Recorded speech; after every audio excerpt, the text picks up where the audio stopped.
कालचा आपला विषय पृथ्वी तलावरती जीवाला मिळालेली जी गती आहे त्या गतीनंतर तो जीव पृथ्वी तल सोडून पुढे कसा जातो. आता हा विषय जो आहे तो ज्याच्या संबंधाने आहे तो सामान्य जीव आणि जो परब्रह्माची सगुणोपासनेनी किंवा अन्य मार्गांनी उपासना करून ईश्वरापर्यंत पोचण्याची, परमात्म्यापर्यंत परब्रह्मापर्यंत पोचण्याची जो इच्छा करतो त्याच्या संदर्भातला हा विषय आहे. सद्योमुक्ती हा केवळ ज्ञानी पुरुषांनी त्याच स्थानावरती जिथे आहे तिथेच आपल्या ठिकाणी मोक्ष प्राप्त करून राहणे किंवा जिथे आहे तिथेच सगळ्या पंचमहाभूतांमध्ये आपल्या उपादान कारणामध्ये आपल्याला विलीन करून त्या ठिकाणी आपल्या जीवाची परब्रह्माशी ऐक्य करून गती संपवणे हे सद्योमुक्तीचं स्वरूप आहे. आता हा विषय चालला आहे तो क्रममुक्तीचा आहे आणि क्रममुक्तीच्या बरोबरच ज्याला देवयान मार्ग असं म्हटलेलं आहे त्या देवयान मार्गाचा विषय आहे. आता यामध्ये आपण सामान्य मनुष्य का म्हटला, त्याचं कारण असं की ज्याचं गतागत सुटलंय पण जो ब्रह्मलोकाला पोचणार नाहीये तरी सुद्धा त्याला ह्या ब्रह्मकटाहाच्या म्हणजे ह्या ब्रह्मांडाच्या कक्षा ओलांडून पलीकडे जायला मिळालेला आहे. तो क्रमाक्रमाने मुक्त होईल.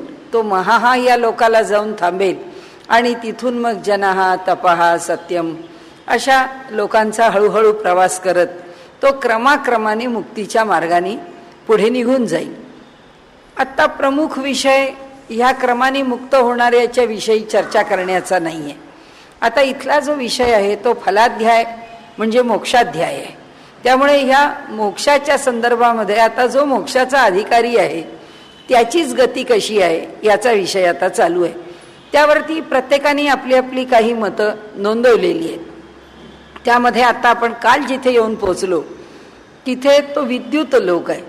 त्या विद्युत लोकाच्या ठिकाणी आपण छांदोग्यातलं वर्णन पाहिलं की तिथे तो अमानवी पुरुष, मानवासारखा नसलेला असा जो पुरुष आहे तो त्या अधिकारी पुरुषाला म्हणजे ज्याला मोक्ष प्राप्त झालेला आहे अशा पुरुषाला घेऊन जाण्याकरता तिथे येतो आणि तो त्याला मार्गदर्शन करतो.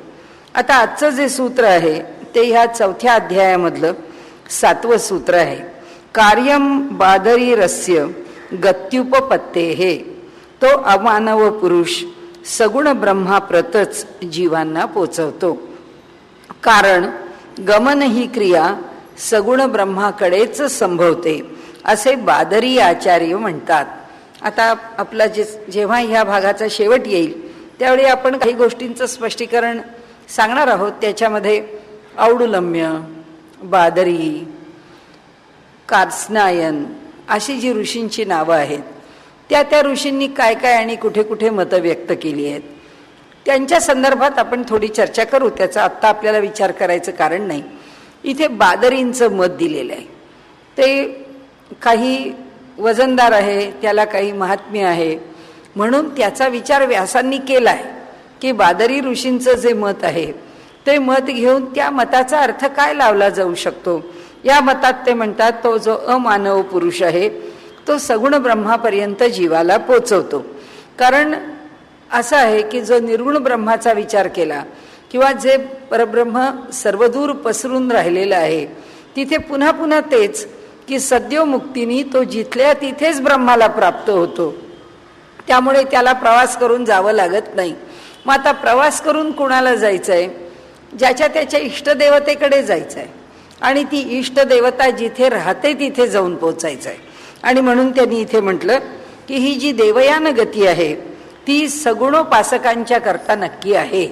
निर्गुण उपासक किंवा ज्ञानी किंवा ज्यांना ब्रह्मज्ञान त्याच्या पूर्ण रूपात झालेलं आहे, कशा अर्थाने परब्रह्माच्या मूळ स्वरूपाकडेच त्यांनी आपलं लक्ष ठेवलेलं आहे अशा करता.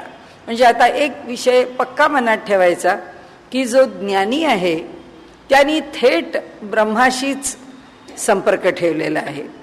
जो भक्त आहे त्यांनी सगुणाची उपासना स्वीकारलेली आहे आणि त्याच्या आधी योगी आणि कर्ममार्गी यांनी आपला साधन मार्ग निश्चित केला आहे आणि त्या साधन मार्गावरून ब्रह्माच्या प्राप्तीकरता जे काही थोडंफार त्यांना अधिक करावं लागेल ते करून त्या ब्रह्माप्रत पोचणारे योगमार्गी आणि कर्ममार्गी आहेत. आता या चारही प्रमुख मार्गांच्या विषयीची चर्चा आपण पुन्हा एकदा स्मरणात घेतली. आता इथे ह्या देवयान मार्गाची गती पुन्हा त्यांनी तेच सांगितलं की निर्गुण परब्रह्माच्या ठिकाणी गती संभवत नाही, सगुण परब्रह्माच्या ठिकाणीच गती संभवते. म्हणून ऋषी बादरायण असं म्हणतात की गती जेव्हा आपण विचारात घेतो तेव्हा उपासना ही सगुण ब्रह्माची आहे असं समजावं. हा कोणता पूर्व पक्ष उत्तर पक्ष वगैरे काही नाही, हे फक्त मत आहे. ते एका ऋषींचं मत आहे आणि ते मत बादरायण व्यासांनी आपल्या ठिकाणी स्वीकारलेलं आहे आणि म्हणून त्या मताचा त्यांनी इथे आदर केला आहे की ठीक आहे, असंही मत काही लोक मांडतात. आता पुढचं सूत्र आहे विशेषी तत्वाच्य. या ब्रह्मसंबंधी विशेष गोष्टी सांगितल्या असल्यामुळे ते सगुण ब्रह्मच आहे, त्याकडेच जीवांना नेले जाते. आता या ब्रह्मासंबंधी विशेष गोष्टी म्हणजे ब्रह्मलोक कसा आहे, त्या लोकाची परिस्थिती काय आहे, तिथे गेलेल्याला काय अनुभवायला येतं, अशा प्रकारे अनेक गोष्टींचं वर्णन तिथे केलेलं असतं की देवी लोकाला गेला, सती लोकाला गेला, पती लोकाला गेला, कैलासाला गेला, ब्रह्मलोकाला गेला, त्यानंतर विष्णू लोकाला गेला. आता ते लोक कसे आहेत, आता विष्णूचं वर्णन आहे, त्यामुळे वैकुंठामध्ये विष्णू ही देवता कशी आहे त्याचं वर्णन आलं. शंकर ही देवता कशी आहे, त्यांचे ते भूत वेताळगण, त्यानंतर त्यांच्या ठिकाणी असणारं कैलास पर्वतावरती जी त्यांना असणारी आवड, ज्या बर्फाची, ज्या हिमालयाची, अशा प्रकारे त्यांच्या त्यांच्या आवडीचं वर्णन त्या कैलासाविषयी केलं जातं. तर तो कैलास वास्तविक पाहता हा जो सगळा लोक आहे, हा सगळा वैकुंठ लोक, आदी लोक जिथे कुठे आहे तो काही आमच्या पृथ्वीतलावर आम्हाला दृश्य नाही, परंतु तरी सुद्धा कैलास मानस यात्रेमधला जो कैलास आहे, लोकांची अशी श्रद्धा आणि धारणा आहे की त्या कैलासावरती भगवान शंकरांचा निवास आहे, ते प्रत्यक्ष तिथे निवास करतात अशी एक धारणा आहे. आणि या पृथ्वीतलावरचं ते जे मानसाचं टोक आहे तिथे सगळ्या देवदेवता खाली अवतरण करतात अशी पण एक धारणा आहे. आता त्याचा अनुभव जो घेईल तो त्या अनुभवाने संपन्न असेल, किंवा कैलासावरती भगवान शंकर त्यांचा निवास, त्यांचं विशेष प्राकट्य स्थान असू शकेल. जसं बद्रीनारायणाच्या ठिकाणी नारायणाचा निवास आहे, तो विशेषत्वानी आहे अशी धारणा आहे. त्यामुळे या पृथ्वीतलावरती त्यांची ही विशेष स्थानं आहेत. कैलास म्हणजे कैलास मानस यात्रेतला कैलास नाही, तो जो कैलास लोक आहे तो देवतांचा लोक आणखीन वेगळा आहे. या पृथ्वीतलावरचा लोक हा देवता लोक नाही आहे, हा मनुष्य लोक आहे. त्यामुळे ह्या मनुष्य लोकामध्ये त्यांचं जे अवतरण आहे ते जे विशेष रूपाने आहे त्यांना आम्ही तीर्थक्षेत्र म्हणतो. आणि त्यामुळे इथे त्यांनी जे वर्णन केलंय किंवा ते म्हणतात की त्या लोकाचा विषय आला की त्या लोकाचं विशेष वर्णन केलं जातं. ते वर्णन कशाचं केलं जातं, देवतेचं केलं जातं, देवतेच्या गुणांचं केलं जातं, देवतेच्या आवडीचं केलं जातं, देवतेच्या चरित्राचं केलं जातं आणि त्याच्या चरित्राप्रमाणे त्याचा लोक आहे असं समजलं जातं.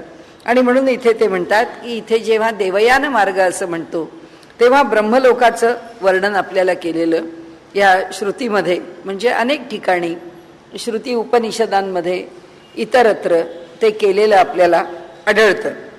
आता परब्रह्माच्या ठिकाणी ब्रह्मलोकी गमन हा एक विचार आहे, ही एक भूमिका आहे.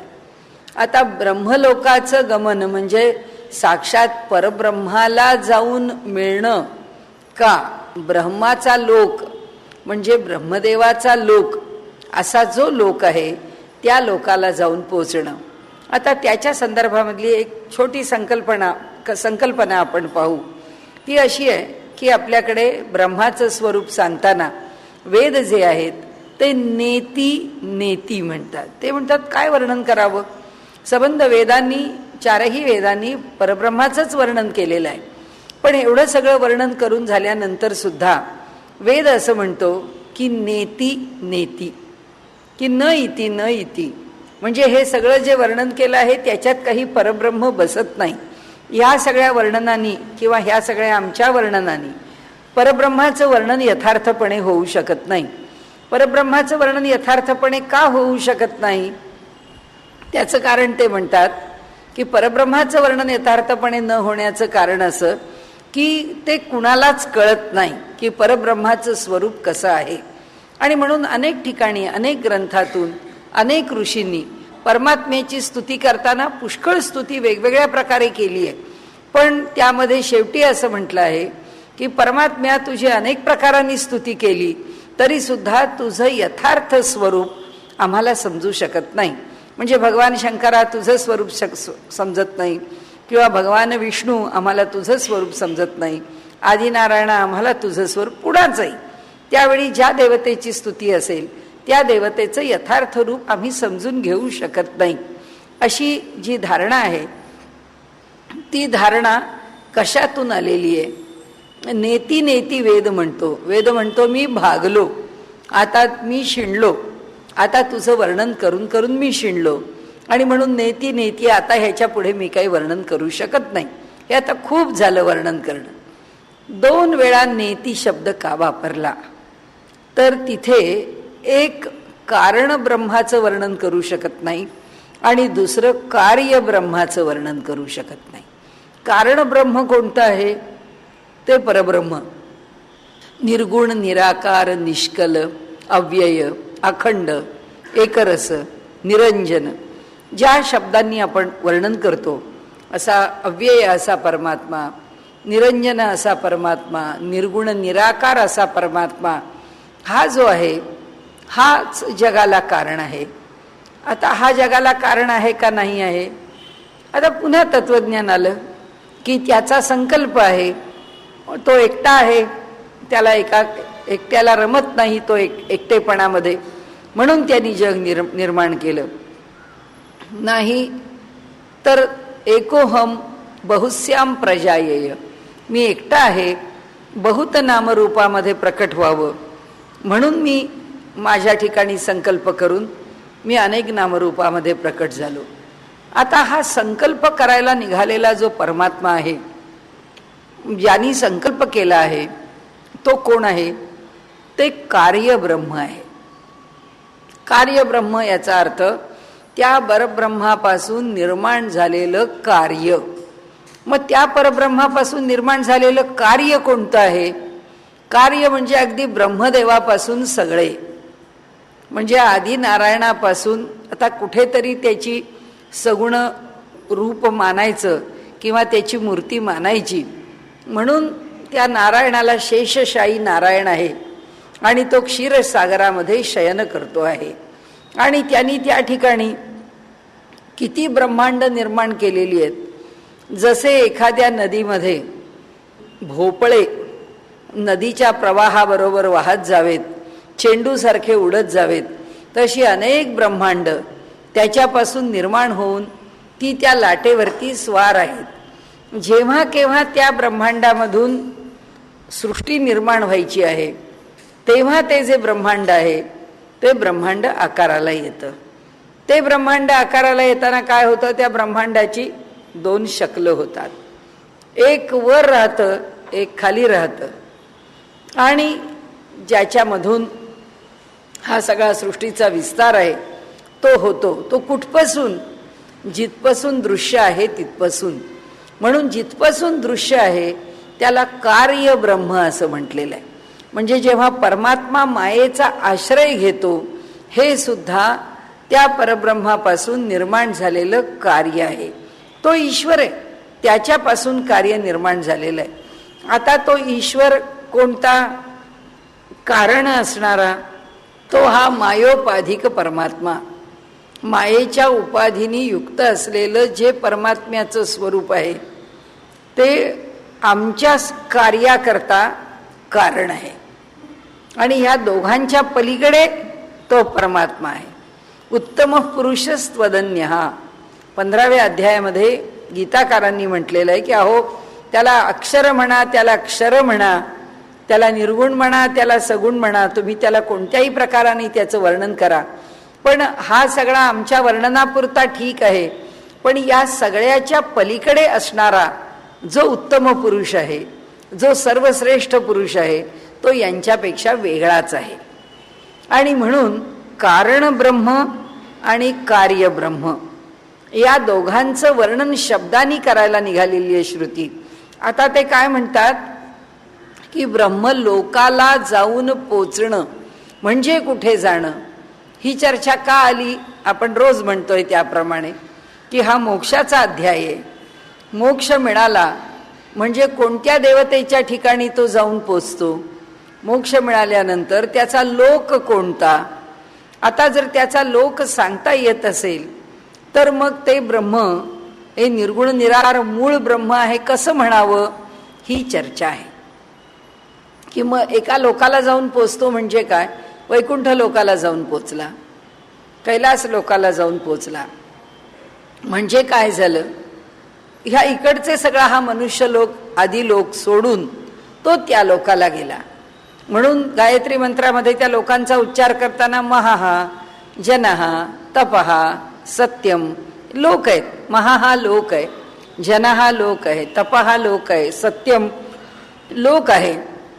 तर ते त्या लोकाला जाऊन पोचतात. तसा हा ब्रह्मलोकाला जाऊन पोचतो.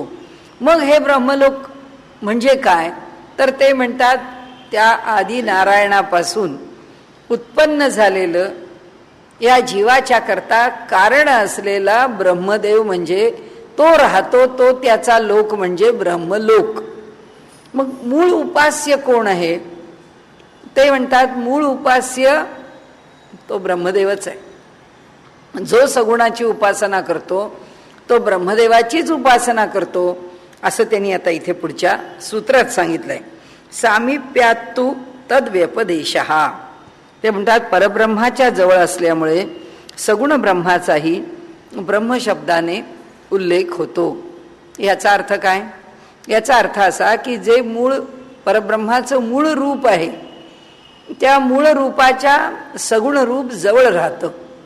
म्हणून सगुण ब्रह्म हे परब्रह्माच्या जवळ आहे, म्हणून त्याला ब्रह्म म्हटलं जातं. म्हणजे अजून ते ब्रह्म आहे असं ही भूमिका सांगत नाही कोण, हे वेगवेगळी मतं आहेत. आपण आपल्या मनात गोंधळ नाही करून घ्यायचा. इथे फक्त एक मत आलेलं आहे. ते मत काय आलेलं आहे आपल्या समोर की अहो, परब्रह्म हे सगुण ब्रह्मापासून अजून लांबच आहे. सगुण ब्रह्म परब्रह्माच्या अगदी जवळ असेल पण म्हणजे परब्रह्म नव्हे. व्यवहारात जसं आपण 19-20 म्हणतो ना, तसं आहे की परब्रह्म जर 20 असेल तर हे 19 आहे. चतुर्दशी आणि पौर्णिमा तसं आहे की हा जो फरक आहे, चतुर्दशीचा चंद्र कुठे कमी असतो, तोही चांगला वाटोळा गोलच असतो, पण तरी सुद्धा चतुर्दशी आणि पौर्णिमा ह्याच्यामध्ये भेद आहे. तर ते म्हणतात की हा सगुण लोक जो आहे तो परमात्म्याच्या जवळ आहे.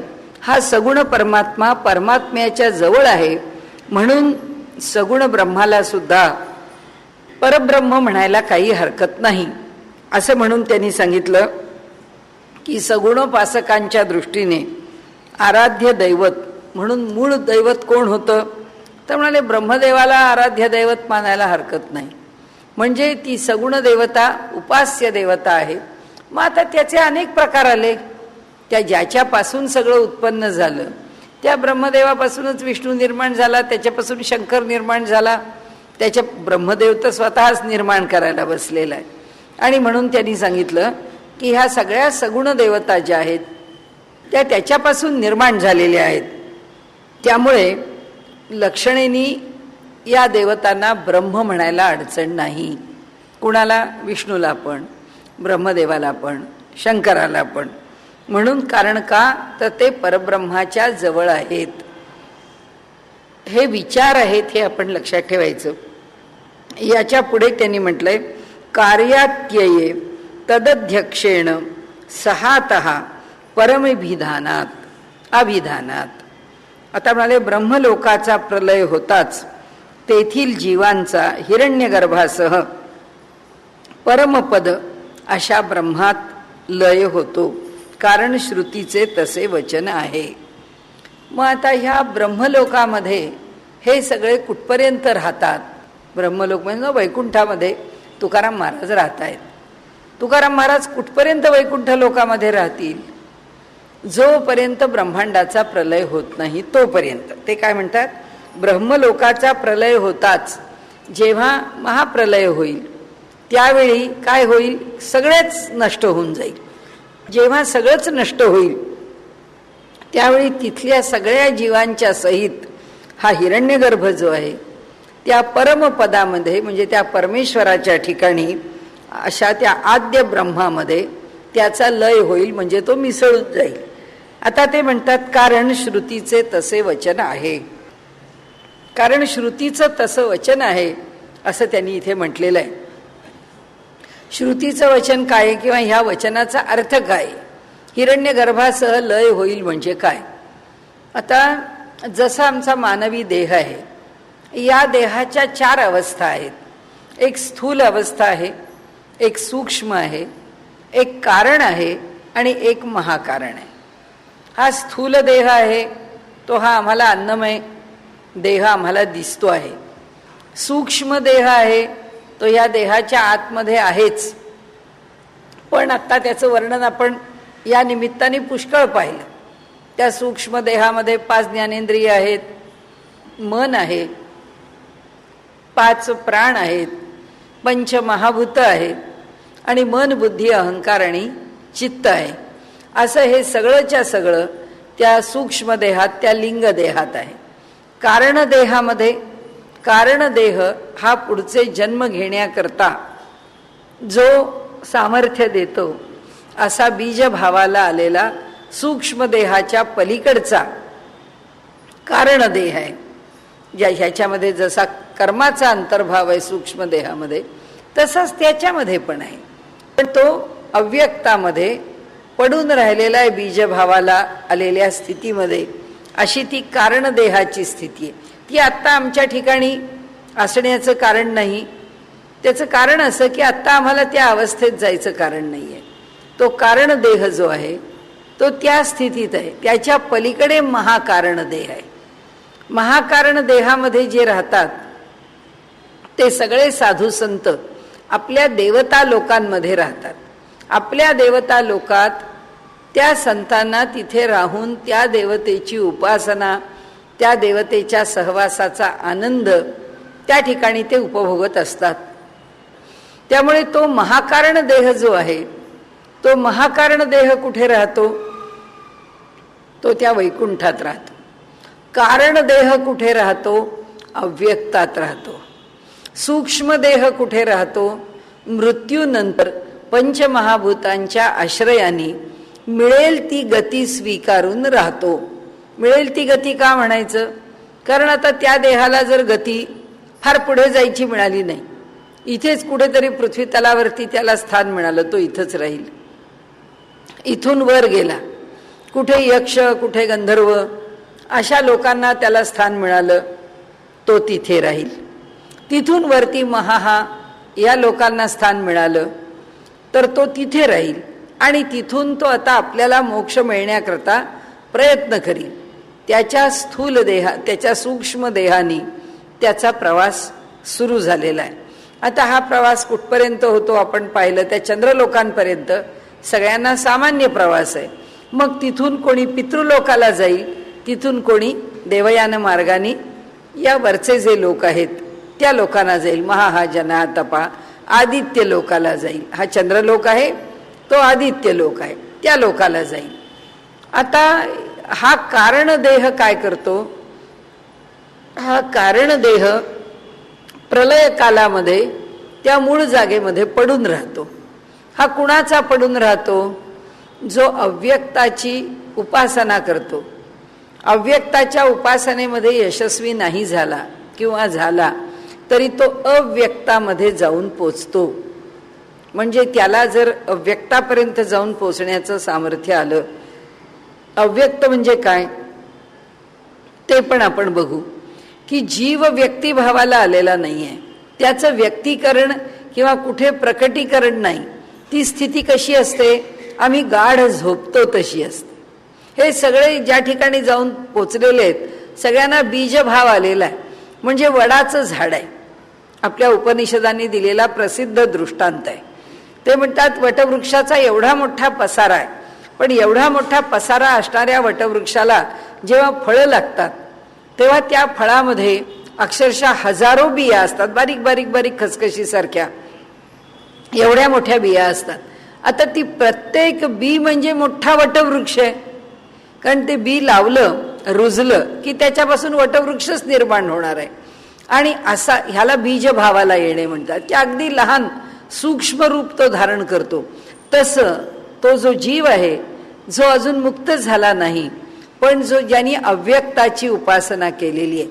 12व्या अध्यायात म्हटलंय ना, क्लेशोधिक तरस्तेषाम अव्यक्तासक्त चेतसहा. ज्यांना अव्यक्ताच्या उपासनेचं आकर्षण आहे त्यांना क्लेशच पुष्कळ आहे. अव्यक्ताची उपासना आता ती कशी, आता तिचा आपल्याला फार चर्चेत पडायचं नाही. योगामध्ये त्याचा विचार केलेला आहे, आलंबन घेताना त्याचा विचार केलेला आहे. अव्यक्ताचं आलंबन म्हणजे निर्गुणाचं आलंबन, निराकाराचं आलंबन त्यांनी घेतलेलं आहे. जे व्यक्ततेला आलेलं नाही त्याचं आलंबन घेतलेलं आहे. असे अव्यक्ताचे उपासक. किंवा आणखीन दुसरा प्रकार की खूप चांगले आहेत, पुण्यवान आहेत, खूप चांगला विचार करणारे आहेत, पण ते म्हणतात समाज हाच आमचा परमेश्वर वगैरे नाही, हाच आमच्या कार्याचा जो काही ठरलेला उद्दिष्टाचा भाग आहे तो हाच आहे की समाजातल्या लोकांना चांगलं राहायला मिळावं, आम्ही त्यांच्याकरता काहीतरी काम करू. म्हणजे हे जे लोक आहेत याच्या पलीकडे दुसरं जग नाही. नंतर आम्हाला आमचा एखादा विषय आहे, विज्ञान आहे, भाषा आहे, आम्हाला आमच्या विषयाच्या विषयी आकर्षण आहे आणि आम्हाला त्याच्या अभ्यासापलीकडे दुसरं जग आहे हे आम्ही मानत नाही. याचा अर्थ आपण आपल्या कार्यामध्ये इतकं एकाग्र होऊ नये असं नाही, पण जे माझं कार्य आहे तेच कार्य सचेतन आहे असं ते मानत नाहीत. त्या कार्याच्या ठिकाणी चैतन्य शक्ती आहे असं न मानता त्या जड कार्याला उद्दिष्ट बनवतात. ते जड आहे, कार्य स्वतः जड आहे. आपण मध्ये एक सूत्र आत्ता परवा घेतलं होतं त्याप्रमाणे की मंत्र आहे, पण त्या मंत्रावरती उत्तमातल्या उत्तम भावना आपण ठेवलेली आहे. आपण त्या दिवशी उदाहरण घेतलं की आम्ही आंघोळीला गेलो, आमच्या घरामध्ये आम्ही आंघोळ करत असतो, आमचं काय कॉर्पोरेशनचं पाणी आहे त्या पाण्याने आंघोळ करतो, पण आम्ही म्हणतो काय गंगेचे यमुनेचे व गोदावरी सरस्वती नर्मदे सिंधू कावेरी. म्हणजे भगवंता हे जे प्रत्येक जल आहे ते कशाकरता सामान्य आहे असं मी समजू. ते गंगेचंच जल आहे, गोदावरीचंच जल आहे, यमुनेचंच आहे, कावेरीचंच आहे, आणि म्हणून मी ज्या जलाने स्नान करतो आहे ते मोठं पवित्र असं जल आहे.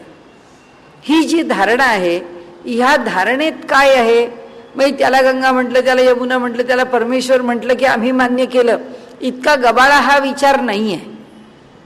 विचार असा आहे की जे आमच्या समोरचं उद्दिष्ट आहे ते त्या व्यक्तीपुरतं, त्या समाजापुरतं, त्या कार्यापुरतं संकुचित नाहीये.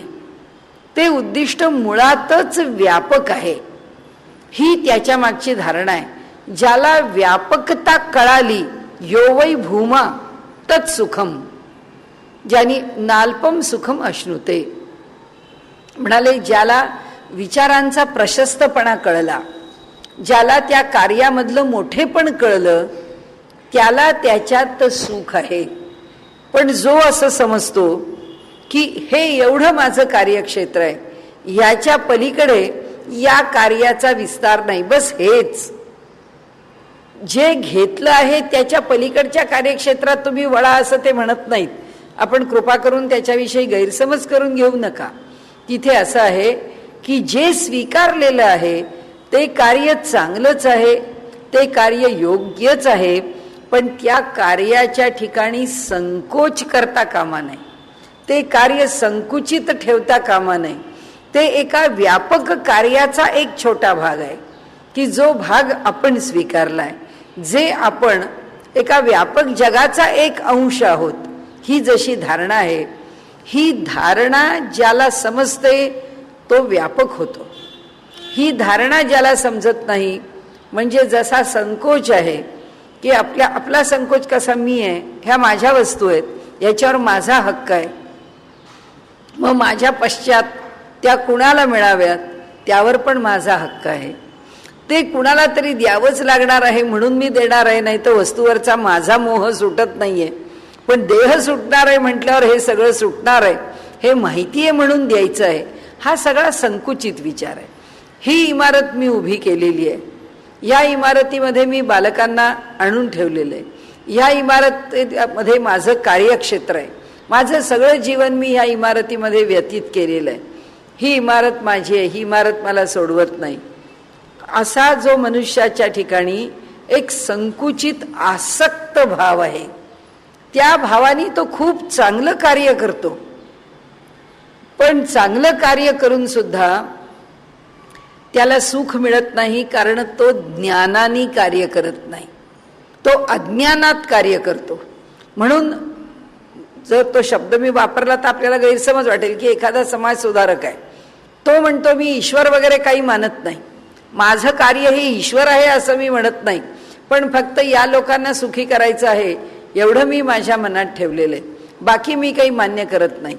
2 माणसं, 4 माणसं, 5 माणसं, 25 माणसं ज्यांना मी माझी म्हटलं आहे त्यांना सुखी करण्याकरता मी झटतो, ही मी माझ्याच करता घालून घेतलेली मर्यादा आहे. आणि जो विचारांना मर्यादित करतो, जो आपलं कार्याचं क्षेत्र संकुचित करतो, तो त्याच्या ठिकाणी आपल्या अज्ञानातच राहतो, अशी ह्या अध्यात्मशास्त्रामध्ये धारणा आहे. आणि जो अज्ञानाने पण चांगलं कार्य करतो त्याची गती काय आहे, जी गाढ झोपेची गती आहे तीच गती आहे. तो कुठे जाऊन पोचतो, तो त्या अव्यक्तामध्ये जाऊन पोचतो. त्याला जिथे जायचं आहे, जिथे जाऊन पोचायचं आहे तिथे अव्यक्त आहे. अविद्यया मृत्युम तीर्थवा विद्येया अमृतम अश्नुते.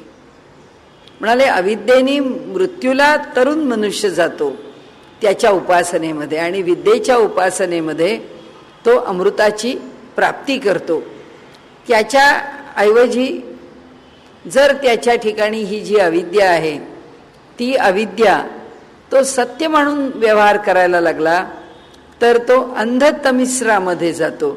आपल्याला इतक्या खोल खोल खोल विषयात जायचं नाही, आपल्याला फक्त आपल्या विषयात काय पाहायचं आहे की ज्याच्या विचारांना संकोच आहे पण जो चांगलं कार्य करतो आहे, त्याला गती काय आहे, त्याला परमात्मा, त्याला आनंद, त्याला सुख या दिशेने गती नाही आहे, तर त्याला जशी गाढ झोप आहे तसा अव्यक्त आहे.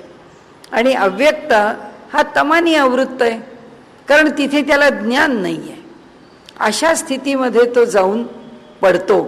ही जी अव्यक्त ठिकाणामध्ये जाऊन राहण्याची जी स्थिती आहे त्या स्थितीविषयी आता आपण बोललो. कशा करता, कारण हा कारण देह जो आहे तो जन्म घेण्याच्या पूर्वी कुठे राहतो, त्या अव्यक्तामध्ये जाऊन राहतो. आणि तो केव्हा राहतो, जेव्हा केव्हा अजून ब्रह्मांडाचा व्यवहार चालू आहे, परंतु आपला देह सुटलेला आहे, आपल्याला गती मिळालेली आहे, आपल्याला वाट पाहायची आहे. तर वाट पाहायला त्याला स्थान कोणतं आहे, त्याला आनंदाचा लोक नाही, त्याला प्रकाशाचा लोक नाही, त्याला अज्ञानाने आवृत्त असलेला अव्यक्त लोक आहे. त्या लोकामध्ये तो राहतो. आता ह्या कारण देहाने कुठे कुठे राहावं ही पण त्याची गती झाली. आत्तापर्यंत आपण काय पाहिलं, हा जो सूक्ष्म देह आहे, लिंग देह आहे, तो प्रवास करून कुठे जातो, तो प्रवास करून थेट त्या ब्रह्माकडे, परब्रह्माकडे, मोक्षाकडे. तिथे गेल्यानंतर पुनरावर्तन आहे का, नाही. म्हणजे त्याला पुनरावर्तन नाही. पण हा अव्यक्तात जो अडकतो तो चांगला असतो, पण तो वर जात नाही, तो बांध ओलांडून जाऊ शकत नाही. त्याला तो बॅरियर ओलांडता येत नाही. कारण का तर त्याच्या बुद्धीमध्ये तम आहे, म्हणजे अज्ञान आहे. म्हणून त्या कारण देहामध्ये तो अडकून पडतो. आता कारण देहात न अडकून पडणारे कोण आहेत? जे देवयान मार्गाने निघून गेलेले आहेत ते कारण देहामध्ये अडकत नाहीत. तसंच जे महाकारण देहामध्ये वैकुंठामध्ये परमेश्वराची उपासना करण्यात रमलेले आहेत तेही कारण देहात अडकलेले नाहीत. म्हणजे त्यांनी महाकारण देहात राहणाऱ्यांनी किती देह सोडले? स्थूल सुटला, सूक्ष्म सुटला, कारण देह सुटला. ते फक्त महाकारण देहात आहेत. म्हणजे आता आपला विषय कुणाचा चाललेला आहे? आता देवयान मार्गाने ते कुठे चाललेत? ते त्या महाकारण देहामध्ये राहून परमेश्वराच्या लोकामध्ये परमेश्वराच्या सहवासाचा आनंद घेण्याकरता चाललेले आहेत. त्यांच्यासारखे गुणी लोक आहेत. पण ज्यांच्या विचाराला संकुचितपणा आहे, ज्यांच्या विचाराला स्वार्थ आहे, ज्यांच्या विचारामध्ये काही मोह आहे, काही आसक्ती आहे, त्यांना कोणती गती आहे? त्यांना ही गती मिळेल का? नाही. ते चंद्रलोकापासून ना पुनरावर्तनाच्या गतीला जातील आणि ना ते आदित्याच्या गतीने वरती निघून जातील. मग ते कुठे राहतील? ते त्या कारण देहामध्ये राहतील. म्हणजे ते त्या अव्यक्तामध्ये राहतील. किती काळ राहतील? त्या कारण देहाने त्या अव्यक्तामध्ये पुन्हा एकदा ब्रह्मांडाचा प्रलय झाल्यानंतर सृष्टी जेव्हा उत्पन्न होईल तेव्हा ते त्याच्यातून बाहेर पडतील. आणि म्हणून उपनिषदांनी त्याला अंधतमिस्र अशा नावाने ईशावास्य उपनिषदामध्ये त्याची चर्चा केली आहे. असो, आता आपण हा विषय का घेतला? याचं कारण असं की गती चांगला असला तरी सुद्धा जर आसक्त विषयाचा संग किंवा तमोगुणांनी आवृत्त म्हणजे अज्ञानाने अविद्येने आवृत्त असला तर त्याची गती अव्यक्तावरतीच थांबते. त्याला त्याच्या पलीकडे जाता येत नाही. म्हणजे त्याला देवयान मार्गाने जायला मिळत नाही. आणि म्हणून वेदांनी टाहो फोडून पुन्हा पुन्हा सांगितलंय की विचारांनी यो वै भूमा तत्सुखम. खूप व्यापक विचार करा, संकुचित विचारामध्ये अडकू नका. असो, मानवाच्या देहाच्या 4 अवस्था आहेत. एक स्थूल, दुसरी सूक्ष्म, तिसरी कारण आणि चौथी महाकारण. देवयान मार्गाने जाऊन सगळ्यात उत्तम सुख भोगणारा देह कोणता? महाकारण देह. त्या महाकारण देहात कोण आहेत? तुकाराम महाराजांनी सांगितलंय. म्हणून सारखा तुकाराम महाराजांचा आपण उद्घोष करतो. काय? आम्ही वैकुंठवासी आलो याच कारणासी, बोलिले जे ऋषी साच भावे वर्ताया. की आम्ही वैकुंठात राहणारे आहोत. आम्ही महाकारण देहाने तिथे राहतो. आता ते किती काळ राहतो, काय राहतो, त्याच्याकरता सुद्धा सूत्र दिलेलं आहे. असा जो जाऊ शकत नाही पण खूप चांगला आहे, त्यांनी खूप चांगलं काम केलेलं आहे, त्याला सुद्धा गतागत नाही आहे. त्याला सुद्धा या पृथ्वी तलावर पुन्हा जन्म घ्यायला यावं लागत नाही. तरी सुद्धा त्याला कुठे राहावं लागतं? त्या अव्यक्तामध्ये राहावं लागतं. कारण तो अज्ञानाने पीडित आहे म्हणून तो तिथे अडकून पडतो. कारण देह झाला. आपल्याला आता सूक्ष्म देह तर माहीतच आहे की तोच मृत्यूनंतर पुढे जातो. स्थूल देहात तर आम्हीच वावरतो, हा आम्ही राहतो, हा देह स्थूल आहे. असेच ब्रह्मांडाचे देह आहेत. असेच ह्या संबंध विश्वाचे देह आहेत. कोणते देह आहेत? जसा आमचा स्थूल देह आहे तसा ब्रह्मांडाचा विराट देह आहे. विराट हे जे त्याचं रूप आहे समष्टीचं. व्यक्ती म्हणजे व्यष्टी आणि सगळं ब्रह्मांड म्हणजे समष्टी. तर त्या समष्टीमधला विराट हा जो देह आहे हा आमच्या स्थूल देहासारखा प्रकट, म्हणजे आम्हाला सगळं दिसतं ते. या ठिकाणी सगळं दिसणारं हे त्याचा विराट देह आहे. हे सगळं दिसणारं कोण उत्पन्न करतो? हे सगळं दिसणारं उत्पन्न करणारा हिरण्यगर्भ आहे. तर त्या हिरण्यगर्भातून हे सगळं उत्पन्न होतं. म्हणजे ब्रह्मदेव कुठे राहतो? त्या हिरण्यगर्भामध्ये राहतो. हिरण्यगर्भ आणि ब्रह्मदेव हे दोघेही जण बरोबर, सगळं आहे पुढे ते आपण घेणार आहोत. ब्रह्मदेव आणि हिरण्यगर्भ हे दोघे जण बरोबर राहतात. त्या ठिकाणाहून ब्रह्मदेव निर्माण करतो. ब्रह्मदेवाचं स्थान उच्च आहे, पण निर्मितीचं स्थान कोणतं आहे?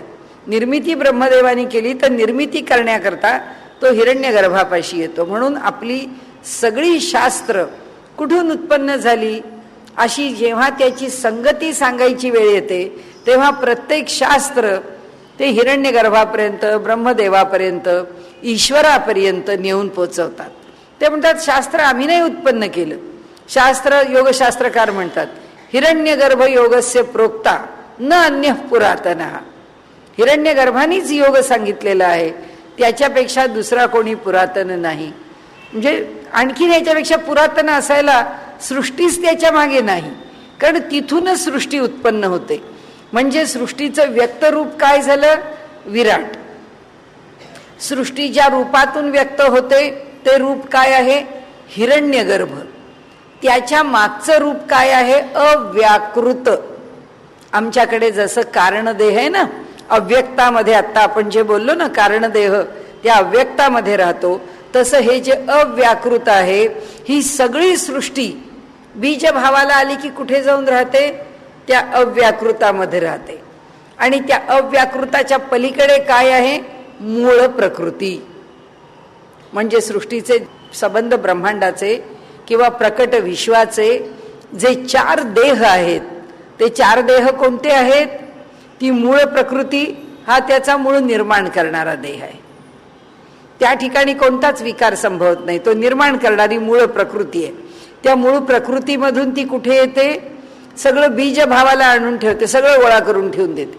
आपण जसं म्हणतो उद्याला आपल्या घरी सण आहे, आज सगळी तयारी करून ठेवायची आहे, उद्या प्रत्यक्ष पक्वान्न बनवायची आहेत. पण पक्वान्नाचं जे प्रिपरेशन आहे, ते जे आदल्या दिवशी करतो, हे गोळा कर, ते गोळा कर, भांडी गोळा कर, वस्तू गोळा कर, पदार्थ गोळा कर, त्यांची तयारी कर, ही सगळी जी तयारी आपण म्हणतो सगळं करून ठेवून दिलेलं आहे. कोठीची खोली एकदम सज्ज झालेली आहे, तसं ती कोठी आहे त्याची. कोण? अव्याकृत. प्रकट झालेलं नाही, पक्वान्न एकही तयार नाही. पण कोणी विचारलं आचार्यांना, अहो आचार्य अजून काही झालं नाही, ते म्हणतील काय व्हायचंय? शिरा करायला काय, आमचा रवा इथे तयार आहे, तूप आहे, साखर आहे, पातेला आहे, इथे गॅस आहे, तुम्हाला 10 मिनिटात होईल. असं सगळं गोळा करून ठेवून दिलेलं आहे. ते कुठे आहे? ते त्या अव्याकृतामध्ये आहे. इकडे ते अव्यक्तामध्ये आहे. हा जो कारणदेह आहे त्या अव्यक्तामध्ये निर्माण करायचं म्हटल्याबरोबर काय अवघड काही निर्णय आहे, आमच्याजवळ सगळं आहे. हे सगळं बीजभावाला इथे आहे. त्याच्यातून सूक्ष्मदेह निर्माण होईल, सूक्ष्मदेहातून स्थूल देह निर्माण होईल. तसं सृष्टीच्या बाबतीमध्ये मूळ प्रकृती आहे, तिला काहीच बाधा नाही. त्या मूळ प्रकृतीमधून हे अव्याकृत आहे, तिथे सगळी सृष्टीची बीज आहेत. सगळी झाडं झुडपं, सगळे पर्वत, नद्या, नाले, ओढे, सगळं सगळं काय निर्माण करायचंय? खाचा खळगे. कारण पर्वत म्हणजे डोंगर उभे करायचे आणि दऱ्या उभ्या करायच्या, त्याच्यातून नद्या वाहवायच्या, सगळं जे काही करायचंय ते सगळं रेडी आहे. पण ते कसं आहे? बीज भावाला आहे, अव्यक्त भावाला आहे, ते अव्याकृतामध्ये आहे. त्याच्यानंतर हिरण्यगर्भ आहे. हा हिरण्यगर्भाच्या प्रांतामध्ये हा व्यक्त करणारा आहे. आता ही व्यक्त करण्याची प्रक्रिया सुरू झाली, ती कोणापासून झाली? आम्ही म्हणतो तो ब्रह्मदेव आहे. आणि सृष्टीच्या ठिकाणी तो हिरण्यगर्भ आहे. प्रत्यक्ष निर्माण झालेली दिसणारी सगळी सृष्टी विराट आहे. आता हे जे 4 आहेत, ह्या 4मध्ये कार्यब्रह्म कोणता आहे? कार्यब्रह्म म्हणजे हिरण्यगर्भ आणि विराट.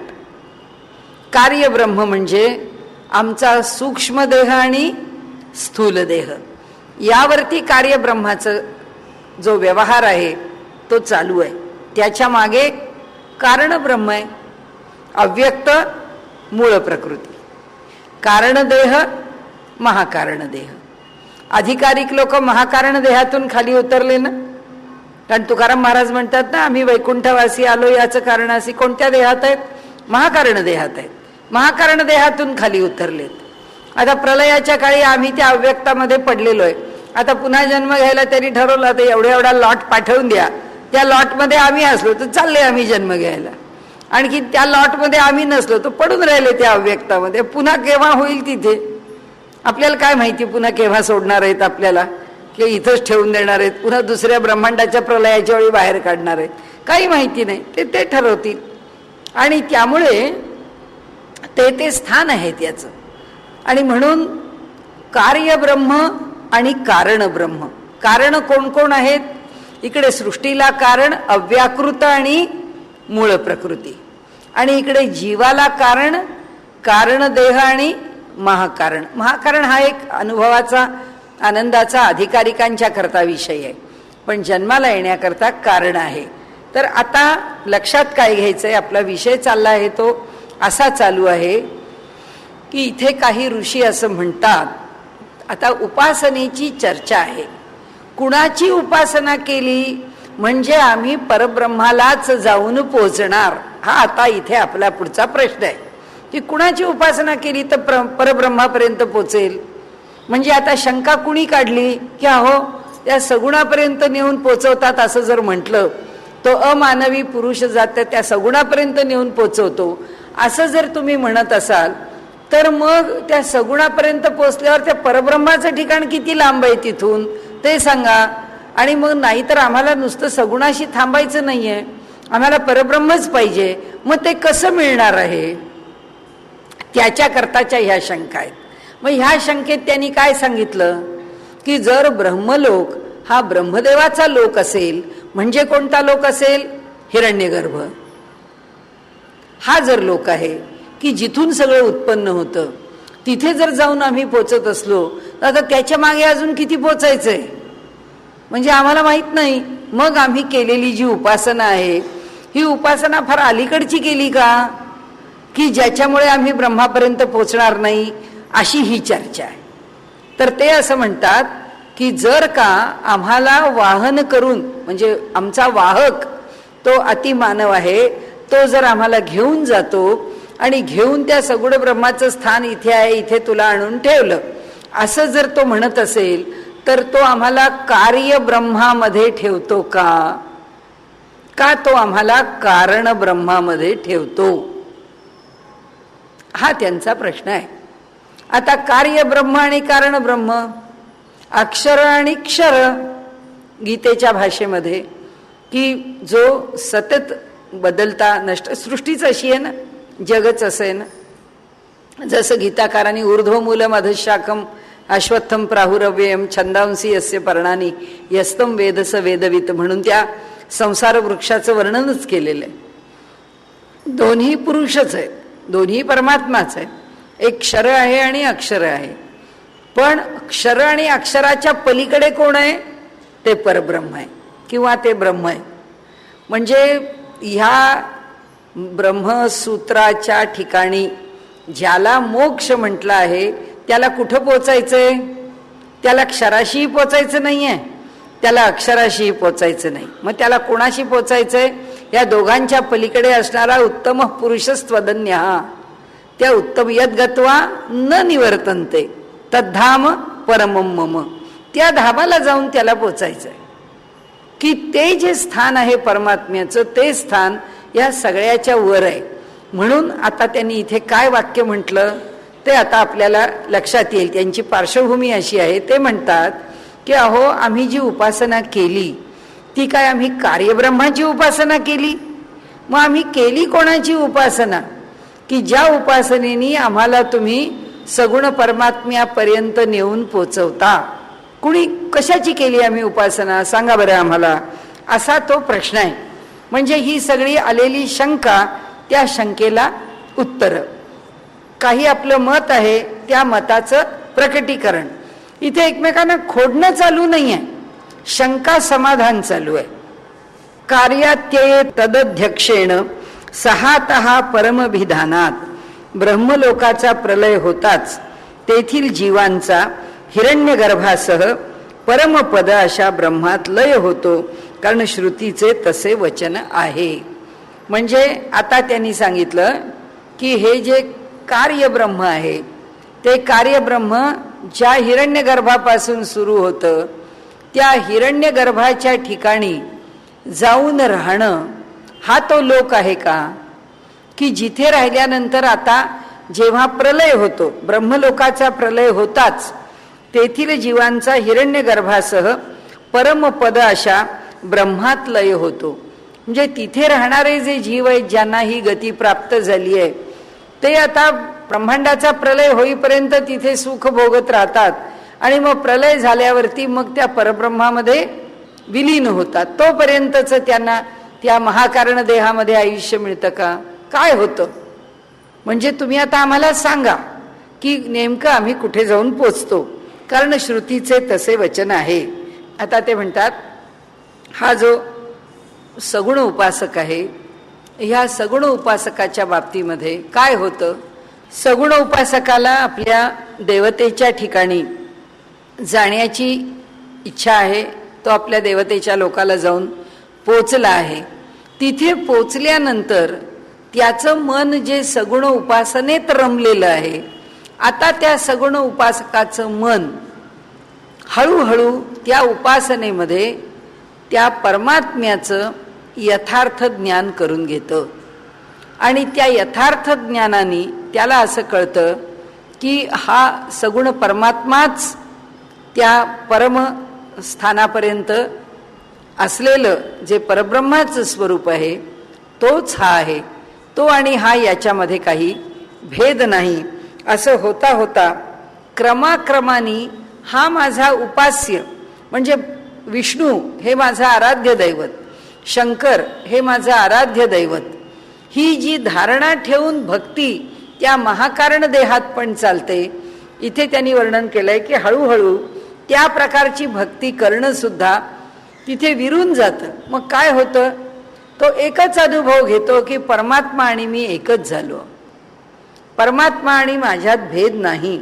आता या लोकापर्यंत पोचल्यानंतर पूर्णपणे आता त्याच्या ठिकाणी काय निर्माण होतं? आत्मज्ञान त्याला तिथे प्राप्त होतं की माझा सगुण परमात्मा, त्याचं आणि माझं जर रूप काही असेल तर ते फक्त आत्मस्वरूपच आहे. आणि तो त्या ठिकाणी आत्मस्वरूपाला प्राप्त होतो. आणि म्हणाले असा एकदा त्या ठिकाणी त्याला अनुभव आला. म्हणजे याचा अर्थ अजून तो अज्ञानी होता, अजून तो कच्चा होता असं काही नाही.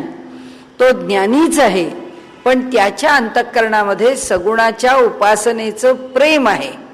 म्हणून त्याला सगुण लोकाला जाऊन परमात्म्याच्या जवळ राहण्याची इच्छा आहे. ती इच्छा त्याच्या अंतःकरणात शिल्लक आहे. म्हणून तो इथून त्या वैकुंठ लोकापर्यंत, कैलास लोकापर्यंत जातो. तिथे गेल्यानंतर परमात्म्याचं ते सगळं रूप पाहिलं की त्याला असं लक्षात येतं किंवा ते त्याला ज्ञान होतं. त्याला ज्ञान झालेलंच आहे, तो आत्मज्ञानीच आहे. पण आत्मज्ञानामध्ये सुद्धा एक आकांक्षा आहे, ती म्हणजे सगुण रूपाच्या भक्तीची लालसा. त्या भक्ती लालसेने तिथे जातो. ती भक्तीची इच्छा सुद्धा त्याची तिथे पूर्ण होते.